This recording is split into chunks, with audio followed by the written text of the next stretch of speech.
I'm Adam Pascarella, and welcome to episode 23 of The Power of Bold. From New York City, it's The Power of Bold, the podcast on risk-taking, entrepreneurship, and bold living. Join us as we interview world-class performers, analyse life-changing books, and gather actionable insights to help you achieve your goals. Here's your host, Adam Pascarella. Hey everyone, thanks for listening to this latest episode of The Power of Bold. For this episode, I'm excited to share my conversation with Jeff Haden. Jeff has an awesome resume. He's the most popular columnist on Inc.com, which, as you likely know, is one of the most popular publications for entrepreneurs. He's also the author of the widely celebrated book titled The Motivation Myth: How High Achievers Really Set Themselves Up to Win. Jeff has spent years exploring motivation and why some people are able to accomplish their goals versus others who constantly struggle.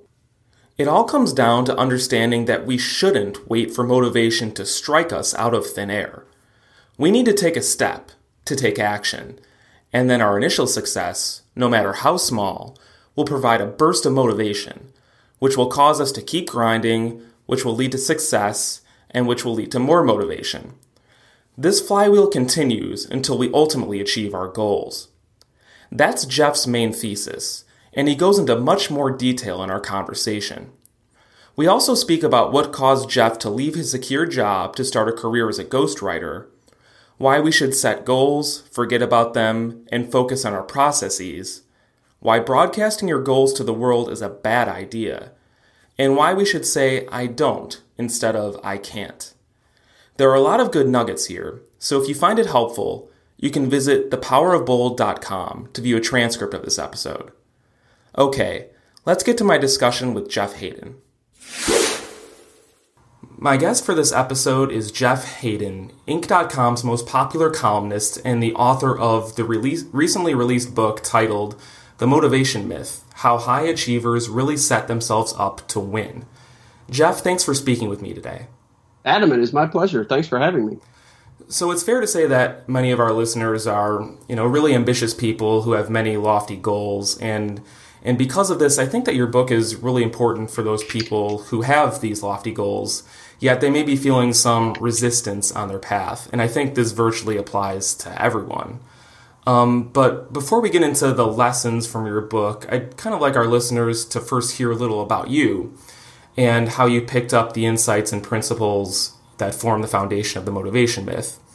So, after graduating college, I understand that you worked in the manufacturing industry for some time. You kind of started near the bottom and then took on management positions. But then, it wasn't near the bottom. It was at the bottom. Yeah, can you talk about that and actually how you decided to change careers to become a ghostwriter? Sure. Yeah, it's and actually that dovetails nicely with your thing about, most people do have lofty, big goals, things they want to achieve, but might feel stuck or trapped or things like that. And there is a mindset shift, and that was definitely the case for me. I worked my way through college, and I did that by working at a manufacturing plant. So I had a full-time job, and that's how I paid for college. And when I got out, that's what I was used to, and I liked that manufacturing shop floor environment. But I did apply for some other jobs, and I would get interviews, and they were all with, at the time it was like I would be working with 40-year-old men in cubicles, which now I would love to be a 40-year-old man because I've passed that. But at the time I thought, ooh, that looks like hot death. And so I did like the manufacturing thing. So I got a job with R.R. Donnelley, who they're the world's largest commercial printers. They just started or opened a plant in the town where I went to college. So it seemed like a perfect, I could start at the bottom. I do like manufacturing, but this, the plant's obviously going to grow. So hopefully there would be lots of opportunities. But my paradigm was typical of people my age, which will sound very foreign to younger people in your audience. But it was, you find a good job with a big company, and then you work your way up and you stay in the company and they will take care of you. But that's how you build a career. And so that's what I was thinking. I thought, this is perfect. I may start at the bottom, but if I work hard, there's unlimited room to go. And so my lofty goal at the time was I would love to run a plant. I thought that would be the thing. And so that was my focus for 17 years, basically, was I never looked outside. I never thought of should I go work somewhere else? There's an opportunity over there. I never even looked for other opportunities, which in hindsight was really stupid because I just had this kind of blinders on path that I was going forward with. And one day I did find myself running a plant, which was my goal, which is awesome. And you would think, wow, I've made it, so, got like 1,000 people reporting to me. That's a pretty cool thing. Yeah. I've made it. And I did it for a few years and then looked around and thought, wow, that was my goal. And it's a really neat job and it's a responsible job and it's a well-paying job. But I don't really like this anymore. And so that's a disconcerting moment, when you've put all that time into that and had never looked at anything else. And so the idea of doing something else was really hard for me to imagine. And so luckily my wife got tired of me whining, basically. And well, that's what I was doing.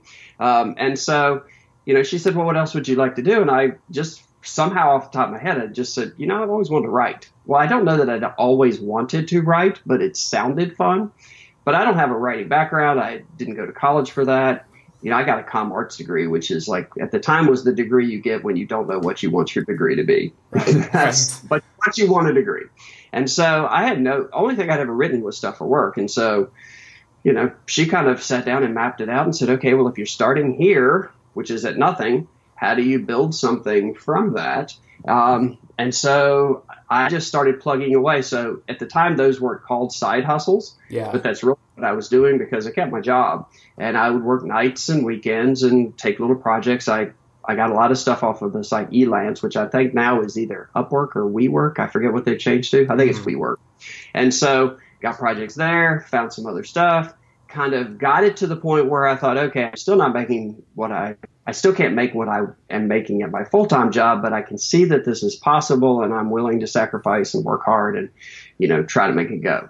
But it really was just, if you asked about the transition between one thing and another, and it was really just, okay, I think I would like to do this, so let's explore it, but in a very low-risk way. I didn't just, people often say, the best way to do something new is just to go all in and, dive in and jettison everything else. Yeah, that's right. And I think that's kind of foolish when you have a family, when you have responsibilities.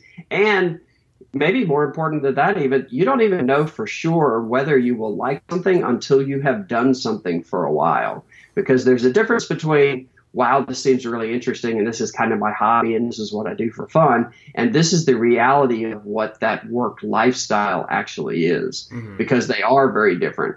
I talk to tons of entrepreneurs who say, I love, pretend I'm a plumber. I may be an awesome plumber, but if I want to build a plumbing business, there's lots of stuff I have to do that have nothing to do with plumbing. Exactly. And so you do have to work your way through all that stuff. So that for me was it was a definite side hustle that I realized I could make into something bigger than that. But it all just started with, okay, I am here.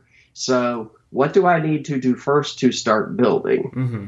Yeah, and I meant to ask you how you found the courage to take a chance and try something new like that, because you'd been in the plant for 17 years, like you said, but you made it as low risk as possible, it sounds like. Yeah, but even so, I didn't necessarily find the courage on my own. I had been talking about, wouldn't it be fun to, try to write stuff or whatever, but, I'm not the kind of person that writes for myself. Like, I don't sit around and journal, and I don't write short stories. I don't have a creative bone in my body, so I don't write short stories. And so for me, writing is not that there's anything wrong with it, but it's not a form of self-expression that I would do regardless of whether I got paid or not. Uh-huh. It is a profession for me. And so I was thinking it would be fun, but actually my wife got me my first gig because she went on Elance at the time, and she actually set me up a profile and bid on jobs for me. And one day said, "Hey, I got you a job writing a press release." I was like, okay. I had never written a press release, didn't know what they looked like, didn't know the form, didn't know whatever. So it was the worst paying thing that I ever done in terms of dollars per hour, because it took me forever and it was a very low paying job. But it actually led to something because the client really liked it, and he was starting a company and he needed some other stuff. And we actually went and represented him at a trade show, which is something also I had never done. So it was a, she basically got me off of that square, that 0 point, and that helped build. But then for probably another month or two, she was still bidding on jobs for me. And then I would get them and go, oh man, I got to do that. Because it was really hard to think of, when you haven't done something, it's scary to take it on and say, okay, I've never done this, but I'm going to figure it out. That's a scary kind of a thing. And I think that holds a lot of people back. But the key to, and it makes you procrastinate because you're waiting until you're ready. But in a lot of cases, you're never ready, but you can be ready to try. And that's all that you really need. And so if you just sort of push past that and say, okay, I'm just going to give this a go. And again, but you are right. It was a low risk thing because my only real risk was that it turned out I was terrible at it. Yeah. And then move on to something else. So then, yeah, exactly. You move on to something else. And it is not the end of the world, as opposed to having just quit everything and saying, okay, I'm going off and I'm going to do this. Yeah. And the key to that, though, is that you have to be willing to make that sacrifice of, I will keep my full-time thing. I will do really well at my full-time thing so that no one can look and say, oh, okay, he's distracted or he's diverted or, he's focused on his side hustle, which happens to tons of people and it jeopardizes their primary career. And you have to be willing to say, and I'm going to give up my quote unquote me time in order to get this going in my free time. And so you have to be willing to say, okay, my nights will be devoted to this. My weekends will be devoted to this. But it's all part of building towards something that puts me hopefully in a better place. I've never seen anybody go from a place they don't particularly like to a place that they do like without sacrifice along the way in order to make that happen. There is no magic wand for that I have ever seen. Yeah, I agree with you. You got to make the sacrifices and find the time to do this sort of thing. And if I can go back and ask you just about that first press release that you wrote. I mean, you'd obviously written before, I'm assuming, but maybe not that particular style of writing. And so you're picking up a new skill at that time, which is intimidating in and of itself. So how did you actually go about drafting that first press release? Did you Google or... I knew what he wanted to say, and then I just went out and looked for as many press releases as I could find. And I hate to admit it, but it was a very formulaic press release that I wrote. I would not write it the way that today I would not write it this way. But at the time, I had no idea where to even start. And so I looked around and I looked at enough press releases to say, okay, these are all from big companies who clearly have skilled people to do this. And this is kind of the style and the flow that they all seem to use. So I'm going to adapt that and, fit in my stuff into that flow in that format. Figuring that was, if there are great people out there that are doing something, there's nothing wrong with kind of mimicking, at least for a while, until you find out your own style and what makes you unique. And there was nothing unique about me at the time. And so why reinvent a good wheel when there were lots of wheels out there? So that was part of it, was just kind of reading a bunch of stuff and saying, okay, that feels pretty good, and that seems to work, and just adapting. Mm-hmm. And yeah, actually in the book you talk about the importance of following a professional versus a coach. I think that's this distinction you make, and modeling yourself off of the pros out there, and then, like you said, developing the confidence and skill to create your own style, and then go off in that direction. Yeah, and that's a really that is a point that goes well beyond that whole press release thing, because. And if you don't mind, we can talk about that now, if that's okay. Sure. The premise really behind the you need a pro and not a coach thing is, the example that I typically use is if, a lot of people have on their bucket list that they would like to run a marathon. So if you decide that that's what you want to do, but you're not a runner and you don't run and, you're starting from zero, a lot of people will go, say, if they're a member of a gym or something like that, they'll go to the gym and they'll talk to a personal trainer. They'll talk about what they currently do and what their interests are and what time they have available and all that stuff. And they will end up with this kind of generic but milquetoasty sort of a program that is uniquely suited to them and their interests and their capabilities and blah, blah, blah. And hopefully you can tell by my tone of voice that it all seems kind of boring and I'm sort of poo-pooing it. What you really want, though, is someone who has run 4 or 5 marathons, who knows what it's like, who knows the experience, who knows what it takes, who you could go to and say, hey, I'm starting from zero. If you were me, what would you do? And that from that person, you're going to get a very clear, pretty hardcore probably, but that's okay. But you're going to get a clear, real world, here's what you need to do if you want to succeed. And so I always look at it like you have two choices. You can get a program from someone, you can follow a path from someone that feels good to you and that feels like something you want to do, but that has minimal chances of actually taking you where you want to be. Or you can get a program that may not feel very exciting and may seem kind of daunting and may seem really hard, but that has 90% chance of working if you follow it. And at the end of those 6 months that you put into something, where would you rather be? Would you rather be achieving your goal, having put in a whole lot of hard work? Because once you've done the work, it's behind you, so it doesn't matter. Or would you rather have done kind of hard work, but kind of not, and get to the other end and look back and think, wow, I put all this time into this, and I'm no closer really than I was.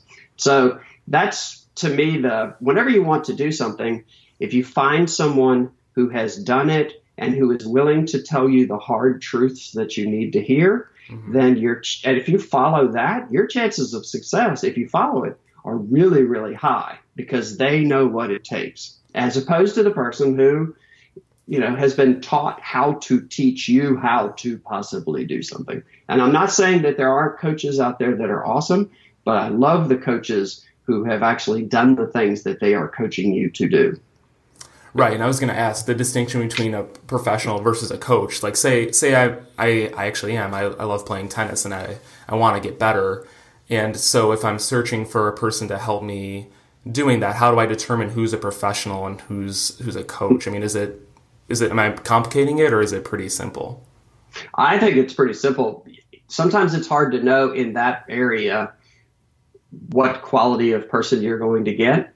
But the key thing to it is to walk in knowing what your goal is. So if your goal is just to, quote unquote, get better, then you really don't know what kind of person you're looking for because you haven't really established your goal. So it works much better in something where you have a hard goal that you can put at the other end to know that you're going to achieve. If it's golf and, hey, I want to work on my swing. Well, there's tons of swing coaches, and I think you might just have to try a few. For instance, if your goal is to go from, local amateur to making it on the PGA Tour, well, then you're probably going to want to talk to a guy who has done that because there's a whole lot of stuff involved that has nothing to do with, your swing and things like that. There's mental aspects. There's how you set yourself up professionally. There's lots of career navigation things that go along with that as well.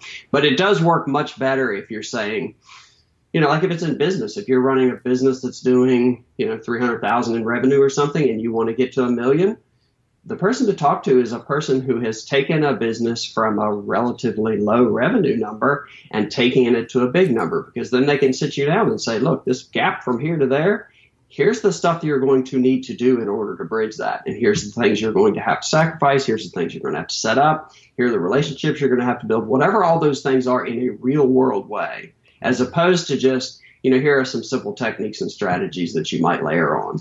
Because if nothing else, what that helps you do is find out whether you really want to achieve the goal that you think you want to achieve.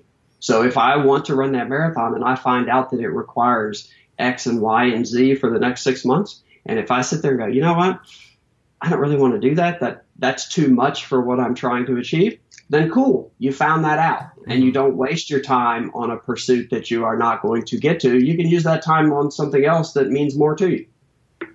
Right. Yeah, that makes total sense. And if I could, I'd like to transition more into the book itself, the motivation myth. And for those listeners who haven't read the book yet, can you just describe from a high level what the motivation myth is?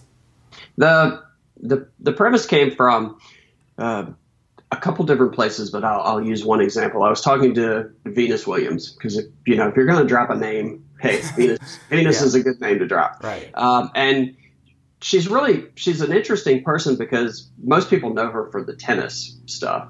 And, she's in her late 30s and she's still playing at an incredibly high level, which is pretty much an outlier in the tennis world, period, especially women's tennis. And so you factor that in. But then she also on the side, not even on the side, she has a fitness wear company, and she doesn't just like license her name and somebody else does it. It's actually her business, and she does the design and she runs the business.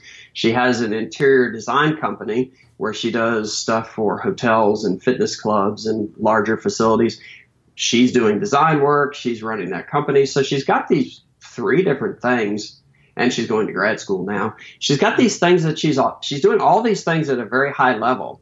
And I said, like, was that something when you were little that you just, had this moment where you said, I want to be a Wimbledon champion and I want to be this and I want to be this and I want to be this? And she said, no, I've never been like that. It's always just been, I'm interested in this. I would like to get better at it. And so I thought about that, and I had the same conversation with Kirk Hammett, the Metallica guitarist, another fun name to drop if you like names. And he was the same way. He just wanted to get better at guitar. He didn't have this end goal of 40 years later, them still being able to sell out stadiums and stuff. He just wanted to be a better guitar player. And that carried him along. And so I contrasted that with all the people that I talk to who say, wow, I feel stuck. I'm waiting for my passion. I'm waiting to find my passion. I'm waiting for the motivation to hit me that will carry me forward so that I can set out on this path to achieve this really hard thing.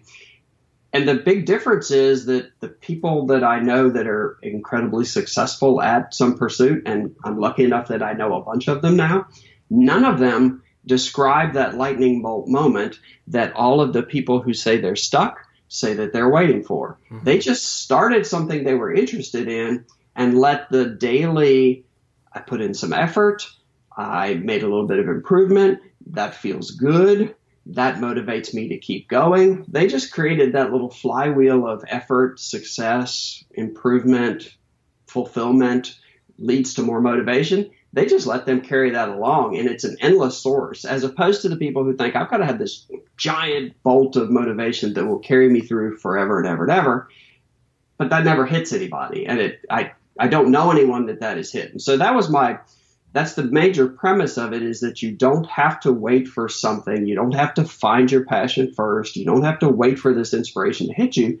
You can pick something that you're interested in, set a big goal if you want to, but really just focus on, I'm interested in this. Let me explore it and let me work actively at trying to get better at it, and let's see where it takes me, and let the motivation you get from effort and success be what drives you forward for as long as you need to go. And I'm assuming I obviously follow that pattern. I think it's your formula is success leads to motivation, which leads to more motivation, more success, and that leads to becoming. That's what you say in your book. And so the people get it backwards. They think motivation comes first, that leads you to success, and I think effort leads to success, which leads to motivation. And so all you really have to do is pick something and say, okay, I'm going to put in a little bit of effort, focused effort, and I'm going to achieve a little bit of success, however small, and that's going to motivate me to say, you know what, that's really cool. If you think of anything that you've done when you were a beginner, like you said tennis earlier, when you first started playing tennis, you probably feel awkward as how you feel incredibly awkward, and you think, okay, this is impossible. But then you gain just this teeny bit of skill, and that feels really good. And you think, okay, that's kind of cool. That was a neat forehand. I put that in the corner, or I'm getting more topspin on the ball. That's really fun.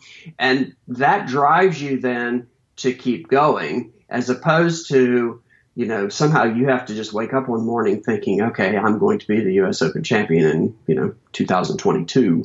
And that's enough to carry you all the way through. It just doesn't work that way. And that's exactly how you rode that flywheel to become Inc.'s most read columnist, right? Yeah, I started at the bottom. I had no audience, no nothing, no whatever. But I just thought, okay, well, where do I start? And how do I build on that? And as I got a little more success, it all worked out. And that's really how I've done pretty much for the last, say, 15 years. That's really how I've done everything that I've done. It's been that same model of, I'm interested in this. Let's create a process that, if I put the work in, guarantees that I will see some success. And that's a really important key. You have to have a process that will guarantee that you have those little bits of success that will give you the motivation. Because if your process doesn't create success, if for no other example, think about people that try to lose weight. You go a week, and if you haven't lost any weight on this diet that you've adopted, well, you're going to give up, right? Because there's no success. But if you have a diet and you follow it that is guaranteed to allow you to lose some amount of weight, then at least you can get to the other end of it and say, okay, this is working. That feels good. And that motivates you to keep going. Yeah. If we can back up a little. So you obviously follow your interest in the beginning. You're interested in something, maybe learning, like losing weight, like you said, or learning a sport. But I guess you always have to deal with this issue of procrastination, right? Like you have this maybe passing interest in something, but you actually have to get up and and do it. So do you have any advice in people, like say if people are interested in doing a lot of things, or they're interested in a lot of things, but maybe they're feeling some paralysis on which one to go after or what to do. Like what tips do you have for those sort of people? The first place to start, I hate to use Maslow as a reference for anything, but it is true. If you're at the bottom of the Maslow hierarchy of needs pyramid and you don't have enough money to get by, or your health is terrible, or things like that make you unhappy, that's an awesome place to start, obviously. But then to go past that, the thing that I think really helps is if you can choose goals that work on multiple levels so that you have a variety of positive outcomes that you derive from those. So, for instance, like you referenced me writing for Inc. So it was a way to generate revenue because I am paid by the page view. So my motivation was the more people that read my stuff, the more money I make. Well, that's a pretty direct tie-in and a pretty direct motivation. But I also wanted to, I did think about having a book in my own name because I've written a bunch for other people, but didn't have one in my own, and I didn't think anyone would read one of mine because I didn't have an audience and didn't have a platform. So that was a secondary goal, is if I can build up a readership, that might take me there, might help with speaking opportunities. But also I have lots of things that I'm interested in learning about. And I thought if I can get to a point where I have a big enough audience, that will give me enough clout within this industry that if I choose to explore something I'm interested in and want to write about it, then people will let me do so. Mm-hmm. And so like I like racing. I like auto racing. And so I got to the point where I had a big enough audience that if I, went to somebody in NASCAR, for instance, and said, hey, I'd like to talk to Dale Jr. because I think, and here's why I would like to do so, then I could actually do that. And I could go to races and be behind the scenes and in bed with a team and see how that works. Because I love seeing the behind the scenes stuff. And so that was a part of it too, was if I can get to this place, that will allow me to blend my personal life with my professional life more, which is what we're all looking for. Because if you get to where a work-life balance is kind of non-existent because it's work and life and just life, then that's a really cool place to be. Yeah. So that was another goal as well. I had personal things that I wanted to achieve. Like, I was in bad shape at the time and couldn't run a lot because my knees are bad. And so I decided I wanted to get into cycling, but I picked a really hard goal to achieve, thinking that would keep me going. Because I do better with, hey, I'm training for this event than I do with just, okay, I just want to get in better shape. That's too fuzzy a goal for me. Yeah. So I thought, okay, that's a way to do it too, because most people are interested in health and fitness, and entrepreneurs especially so, because, you are your business. And so performance is important. And so I thought, that I can tie those things together, and that might give me opportunities to explore some of that. So I wove all that, whatever that is. I blended all of those things and said, if I get to this place, then look at the opportunities that would create for me, both professionally and personally. And wouldn't that be a cool thing? So that Inc. thing, the core of it was just, this is a way to generate revenue and, implicitly market the fact that I'm a ghostwriter. Because if you read something on Inc. and you like it, if I wrote it and you like it and you happen to notice I'm a ghostwriter and you need a ghostwriter, voila, you're calling me. That's awesome. But there were multiple goals on top of that. And I know I went really long-winded on that, but that's a really important thing, because the more you can make a goal work on multiple levels, the more likely you are to stick with it, because the more chances you get for the gratification that comes from achieving those things that you were hoping to achieve. Mm-hmm. Yeah, having those goals maybe on the functional, social, emotional levels, and it makes you stick around more and have the grit to keep going. Are you? Yeah, if you want to lose weight and look better in your clothes and be fitter, then training to run a half marathon or something like that will probably achieve all of those things. Plus, it will get you. You'll become part of a running community in all likelihood. You'll meet new people. You'll make other connections. There's all kinds of things that can happen from that simple pursuit of just, I want to be able to run a 13K or 13 miles or whatever. You know what I mean? Yeah. And so if you do that, because what's the joke? You often see heavy people run, but you'll never see a heavy runner. Right. And right. it's true. So. Are you in the camp of broadcasting your goals to the world, or do you think you should kind of keep them internal and not broadcast them? That's a really good question. That's a smart question. There's two answers to that. Because of my profession, sometimes I do broadcast because that's also a way. I have some group of readers who like if I say, hey, here's my next goal, want to follow along.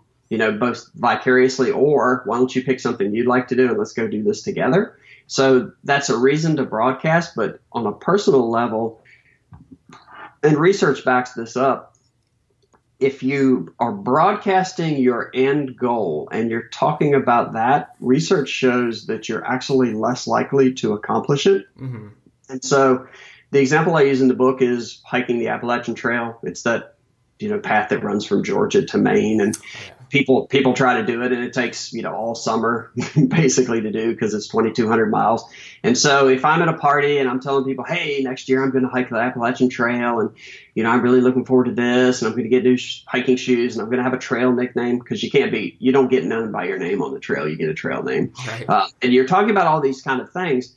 The thing is that in your mind you can almost see yourself there, and if you see yourself there, you are less likely to actually do the work because you've gotten some level of gratification just from the imagination, mm-hmm. if that makes sense. And so if you are going to broadcast something you hope to achieve, the way to do it, if you think peer pressure will help you, because I think that's a lot of times why people share their goals, because they want peer pressure to help.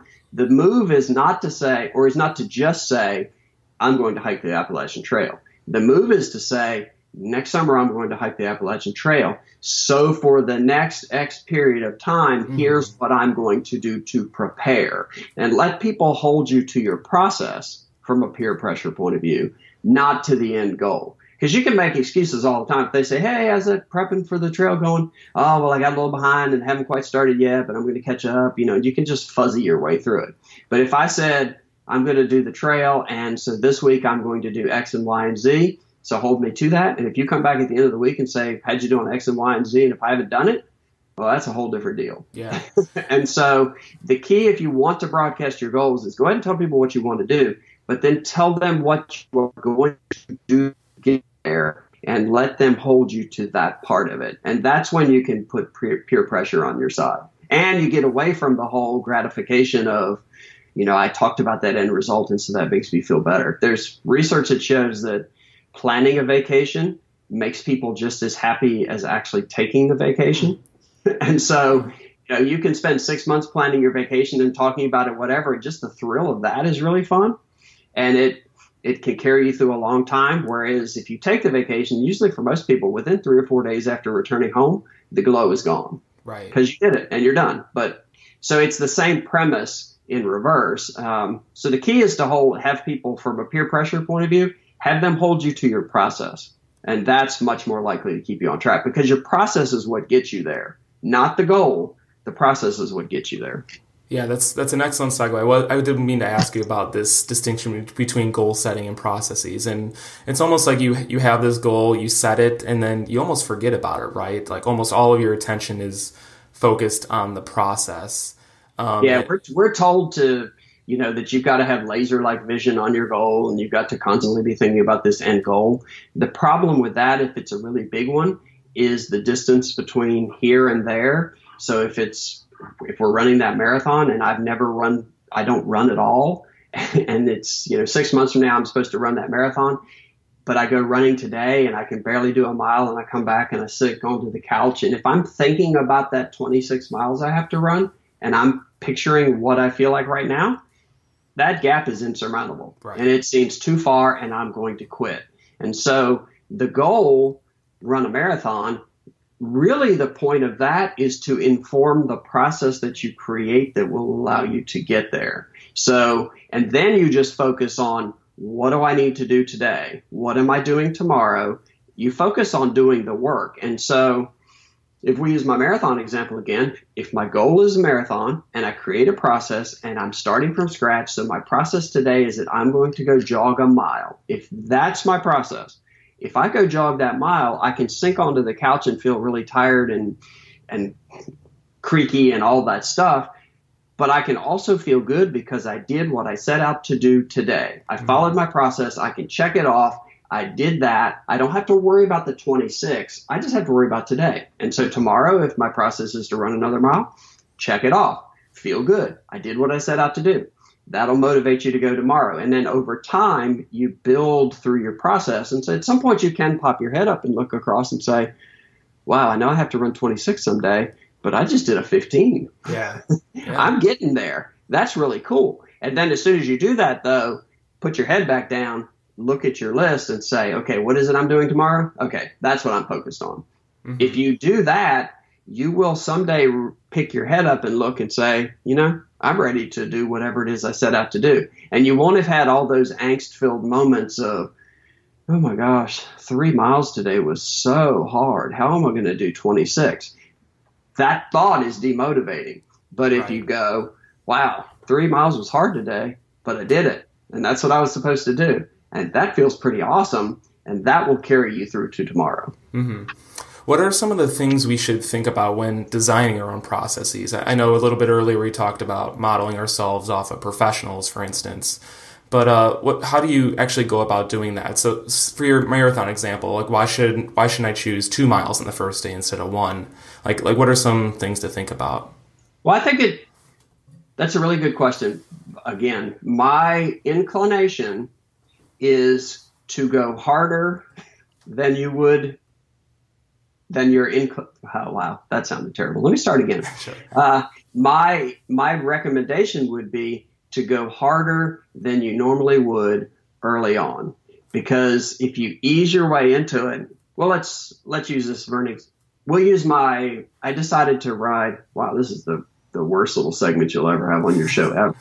I decided at one point when I talked about cycling, I decided I wanted to ride this Gran Fondo. It was 102 miles and 11,000 feet of climbing, and it's a disaster of an event. And so I talked to a local mountain bike professional he's won national championships, and he almost made the Olympic team one year, and it's his Gran Fondo that he set up. And I said, dude, I want to ride your Gran Fondo. And this was 4 months from when I was starting.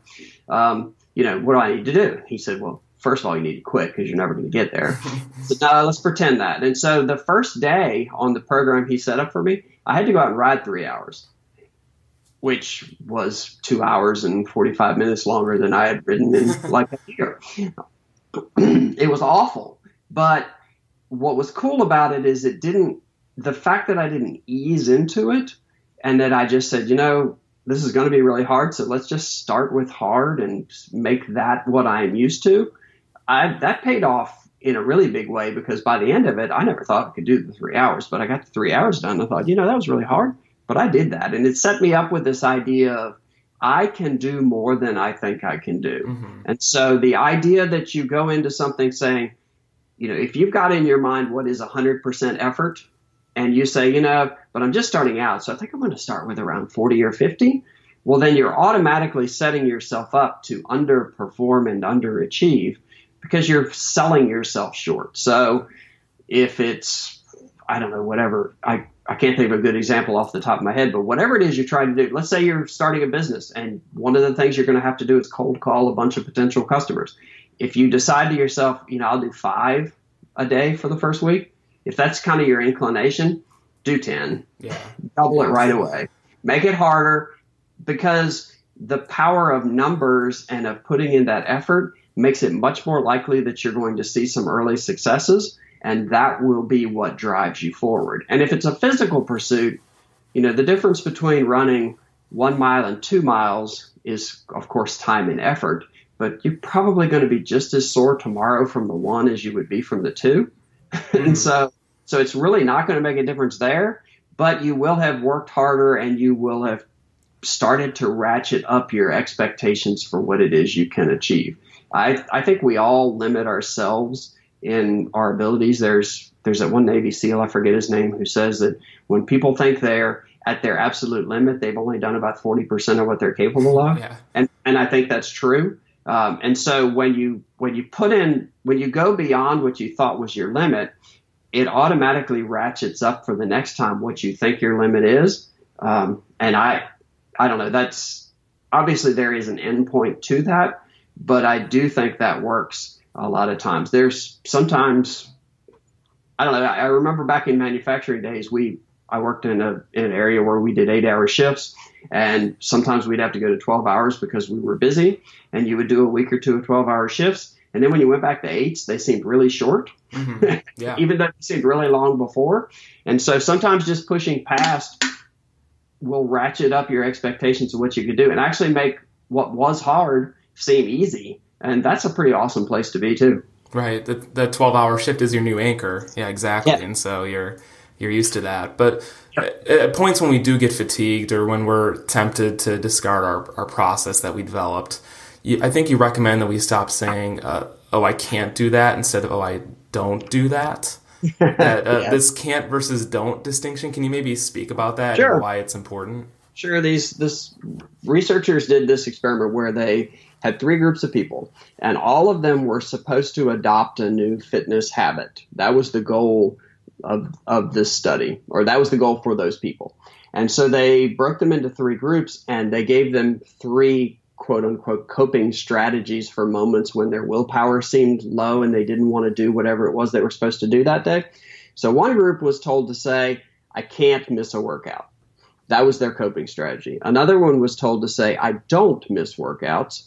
That was their coping strategy. And then the third group was the control, so they didn't get a coping strategy. At the end of I think 8 weeks, 3 out of 10 of the people that were given no coping strategy at all had actually stuck to this new habit and adopted it and pushed through that willpower problem.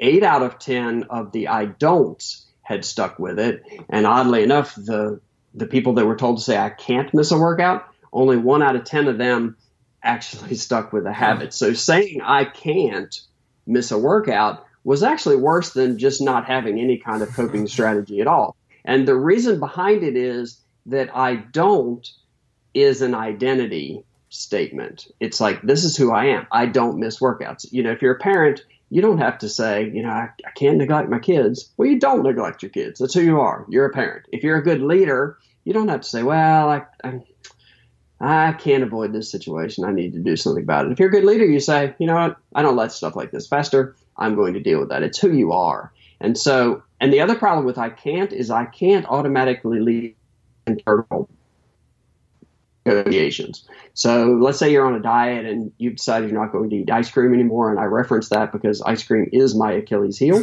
If it's in the house, I'm going to eat it. And so if I say to myself, you know, I can't have that ice cream. Well, automatically I can say, well, you know, I can, because tomorrow if I run longer, I'll burn that off. Or, yeah, I can do that. And tomorrow I'll skip so-and-so at lunch. Or, you know, you play all these games with yourself and you chip away at your willpower. And sooner or later you're doing what it is. But if I just say, I don't eat ice cream. Well, there's no negotiation there. Mm-hmm. There's no room for anything. It's just, this is who I am. And if you do that for very long, you become, which you referenced earlier on, you kind of become the thing that you hope to be. You know, if you're learning to play, if you want to be a musician, well, musicians don't fail to practice. You know, musicians practice. If you're a leader, leaders do not let interpersonal problems between employees fester. So you become those things, and then you don't even have to think about it, and then you don't need the willpower. So if you're trying to adopt something new, whenever you feel a little weak with it, just say, you know what, I don't, whatever that is. I don't miss that. I don't not do that. I don't something. But I don't that.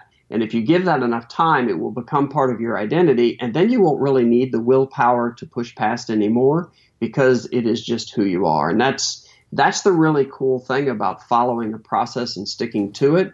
Over time, you become the thing. Instead of being a person who goes out and runs because he's hoping to run a marathon, you become a runner, and that's part of your identity. Yeah. You go from being a supervisor who follows a checklist and a series of prompts to being a leader.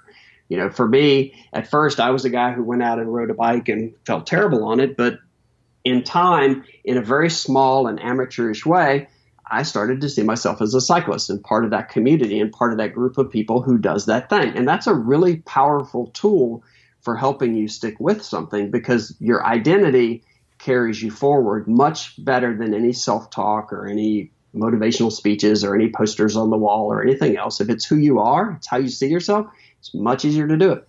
And can you see yourself at the beginning when you're starting a new task or skill? Because like going back to the cycling example, like you said, say if I pick it up for the first time and I'm feeling resistance in my process, I've been doing it for maybe a couple days or even a couple weeks. I guess I haven't had that many successes as a cyclist where the identity is ingrained within me. So is it almost like pretending that you already are this sort of thing? No, I think you admit to yourself that, you know what, I'm new at this and I'm not part of this group. But that's one of the things that I would like to be. I would like to see myself that way and just use that as a little bit of motivation. But that goes back to whenever you try to do something new that's hard, you have to give yourself at least a week and a half or 2 weeks where you are going to commit to following whatever your process is, regardless of whether it seems like it's working and regardless of whether it's fun and all that other stuff. Oftentimes people will start something and they'll do it for like, say, 2 days and they haven't really seen any progress, which if it's a fitness habit, it's really hard to get much better at anything in 2 days. Yeah. And so if that's your measure of improvement, then you're going to quit because it's not working. But if your measure of success is just, here's what I'm supposed to do today, I'm going to do that today, and you let that carry you through, by the time you get to a week and a half or 2 weeks, you will have seen some improvement if you're following a decent process that allows you to improve. If you go out, if you just start riding a bike, by the end of 2 weeks, you will be a little fitter. You will be a little stronger. You'll be able to ride a little bit farther. You'll feel a little bit more comfortable with it. All of that stuff will have happened because you've put in some of the time and the effort.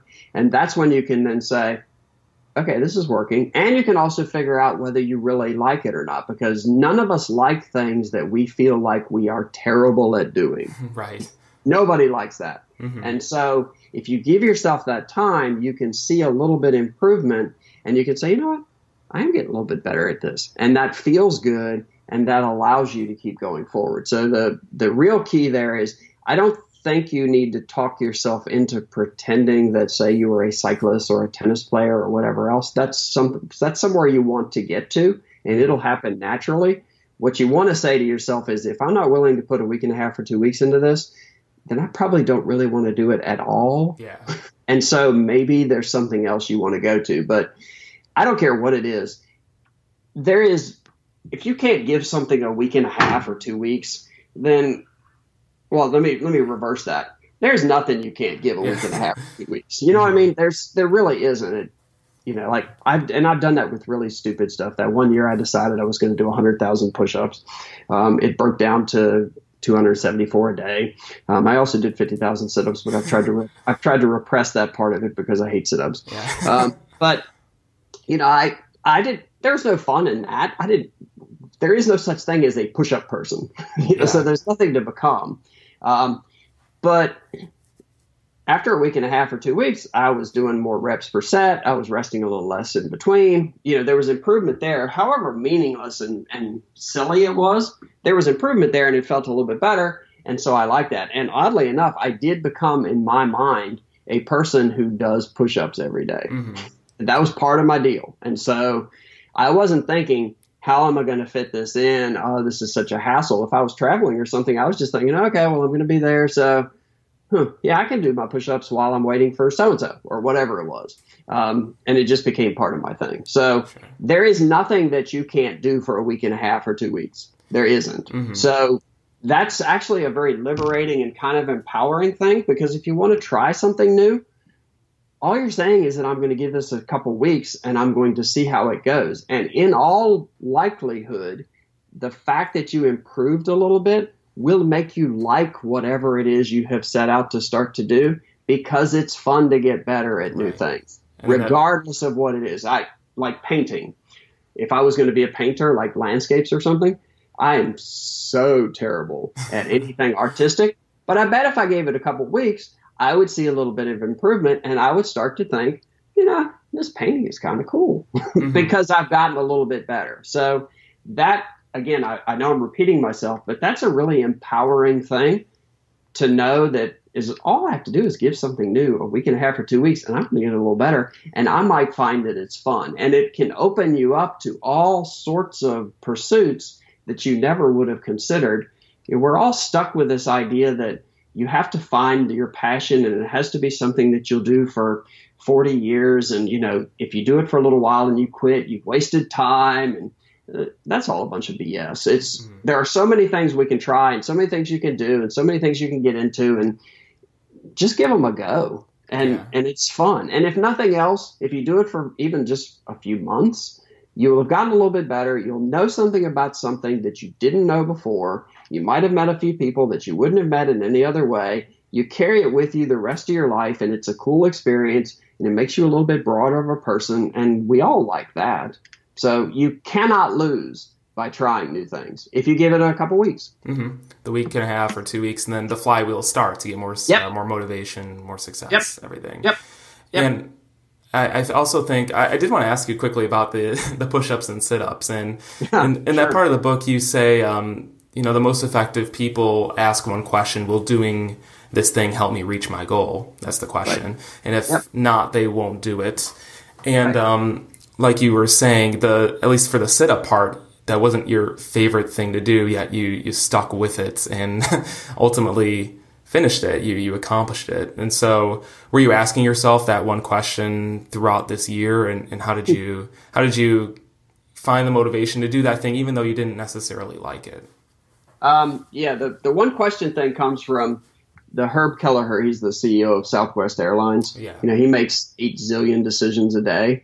And Tim Ferriss was shadowing him, and Tim at the end of the day said, "How in the heck how do you make all those decisions? Don't that wear you out? Isn't that really challenging?" And he said, "No, whatever comes to me, I frame it with one question: will this make Southwest Airlines the low cost provider? If it will, then it's something we'll look at.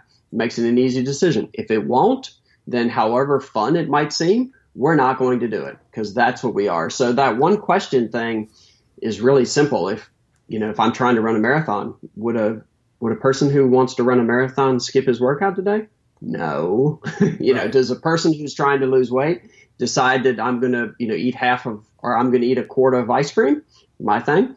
No, that's not how that works. So I didn't necessarily formally use that one question thing, but every day I knew that my goal was to do 274 on push-ups and 147 on sit-ups, which I rounded them both up some so that if I did miss a day unexpectedly, I had a little bit of buffer. It was just really easy, like, this is my goal. So am I going to miss doing this today? No. And am I going to miss doing it for a week so that I got all that catching up to do? Hell no. That would be awful, because that doesn't suit what I'm trying to get to. So in a way I did, but it was mostly just, this is where I'm trying to get to. This is the process that gets me there. Therefore, I need to follow that process, and my success is assured. And it really was, because if I do that every day, I can't lose. Yeah. And so I use that number thing applies to a lot of stuff that we try to do. I think in the book there's a couple of young ladies that started a company, and they were having to cold call people, and they were complaining because I think only 3 out of 10 of their calls actually yielded a client, and they needed like 5 or 10 new clients a month. And I said, well, then it's pretty gravy. If you get that strike rate of 3 out of 10, if you need 20 new customers, well, all you need to do is make, I don't know, whatever that works out to be, right. 60 calls, 70 calls. They're like, 70 calls? I said, yeah, I know it doesn't sound fun, but if you have to have 20 new customers, you know what you need to do. Yep. And then hopefully you can improve your strike rate, and you can get better at the process, and you can do all that stuff so it works all better, but you know what you have to do. So if I want to do 100,000 push-ups, I know I have to do 274 a day. If I don't want to do the 274 a day, well, that means I really don't want to do the 100,000. And so that's fine. do something else, Sure. do something that you are interested in doing. But if you break things down into numbers and just say, you know what, I'm going to let the power of numbers take me to this other place, then you can accomplish some really cool things. Not to say that my 100,000 push-ups is a really cool thing, but it was because it's a meaningless thing. But I did do it to prove the point, if only to myself, that if you put your head down and do the work, you can get to a really interesting place at the other end just by putting your head down and do the work. There's some stuff that's out right now. I think Adam Grant is big on, the end result is fun, but you have to learn to love the process. And it's like if you're J.K. Rowling, nobody wants to sit and watch her write. You just want to read the book at the end. Mm-hmm. But the process of her sitting down and doing the writing is what creates the book. And so if you can fall in love with, or at least embrace the process part of it, then the end result is what comes from all that. There is no hack your way. I don't know. I guess there are shortcuts occasionally, but I don't know anybody that's done anything really, really big that hacked their way there. Yeah. Those overnight successes put years into it and it just seems overnight. But that, again, is, I think, a very empowering thought, because if you decide that you will be one of the people who will follow a process and grind it out, and I mean grind in a good way, mm-hmm. but will grind it out and be the last one to quit and hang in there when the going gets tough and just do the work, then you could get to really great places. It's just time and effort. And I know just is an easy word for me to throw out there, but it really is. It is just time and effort. It doesn't require advanced education. It doesn't require amazing connections. It doesn't require 30 years of experience. It's just time and effort and doing the work and staying the course. That's great. Yeah. And so just to wrap up here, I think I already know the answer to this question, but say if some of the listeners have a big goal they want to accomplish and they want to get started, start towards proceeding towards that goal, they should be focusing on the process, right? What should they do Absolutely. today? What should they do today to get started? Easiest thing to do is to say whatever your goal is, look around and look for people. You don't even have to meet them, but look for people who have achieved what you hope to achieve. And in all likelihood, whatever it is you're trying to do, a number of people have done before. So that's cool. Look around and then break down.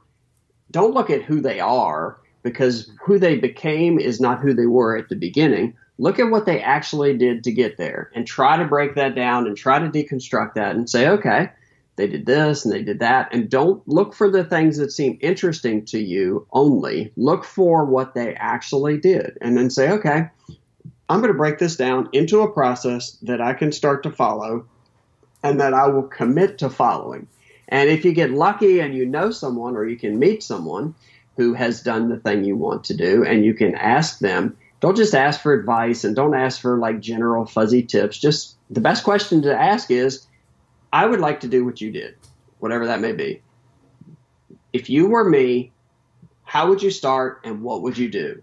And most people will be glad to tell you, because nobody recognizes the effort that went into what they did. Yeah. And most people who have done really cool things, they like to talk about the effort part. They like to talk about the process, because the process got them there. And so you are complimenting that person, not for their achievement, but for their effort. And people love that. And just say, what would you do if you were me? How would you start? Where would you go? And don't sugarcoat it. Tell me the real deal. And between those two things, put together a process that you can map out, and not be some fuzzy thing that says, okay, within a month I will have done X and Y and Z, but what am I doing today? What am I doing tomorrow? What am I doing? Lay that thing out, and then every day pull it out and say, okay, what is today? And I am going to do that. And if you do, then focus on feeling the gratification that comes from, this is what I was supposed to do today, and I did it, and I did it well. That feels good.